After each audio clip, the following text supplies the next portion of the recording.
কনে দেখার ক্ষেত্রে কনে দেখবে বর, মহিলারা দেখতে পারে, কোনো সমস্যা নাই, কিন্তু পুরুষ হিসাবে দেখবে একমাত্র বর। কিন্তু অনেক জায়গায় সেই ট্র্যাডিশন রয়েছে, বরে দেখার আগে অথবা বরে দেখার সাথে বরের বাবাও দেখে, তার ভাইও দেখে, তার বাতিজা দেখে, 14 গোষ্ঠী মিলে তাকে দেখা হয়। এটা জায়েজ নাই, হারাম।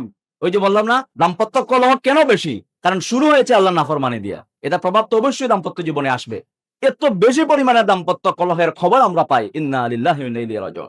মুগিরা ইবনে শুবাকে নবী সাল্লাল্লাহু আদেশ করেন যে তুমি বিয়ে করার আগে কনেকে তুমি আগে দেখে নাও। অর্থাৎ যে সাহাবী বিয়ে করবেন উনাকে বলছেন দেখার জন্য, বলেন না যে তোমার বাবারের সাথে নিয়ে দেখাও, তোমার ভাইকে দেখাও। অনেক সময় ছেলে পছন্দ করছে মেয়ে, তার বাবার পছন্দ হয় নাই, বলে না না এটা আমার পছন্দ হয়নি। আচ্ছা, তার ভাইয়ের পছন্দ হয় নাই, বাবার পছন্দ, ছেলের পছন্দ, ভাইয়ের পছন্দ না, তার ওই বাতিজা তার পছন্দ হয় নাই, এখানে বিয়ে হবে না। বাতিজা দেখার কথা না তো, ভাই দেখার কথা না তো, বলে ছোট ভাইয়ের পছন্দ হয়েছে, আমার বড় ভাইয়ের পছন্দ, উনি লন্ডন থাকেন, উনার পছন্দ হয় নাই, উনি বিয়ে করবেন নাকি? বিয়ে করবেন তো আপনি, আপনার পছন্দ হয়েছে কিনা সেটা আপনি বলেন। ওই বিয়ের আগে থেকে এই নাফরমানিটা শুরু হয়ে যায়। যিনি বর পুরুষ হিসাবে তিনি দেখবেন, বাদ বাকি মহিলারা দেখতে পারে, কোনো অসুবিধা নাই।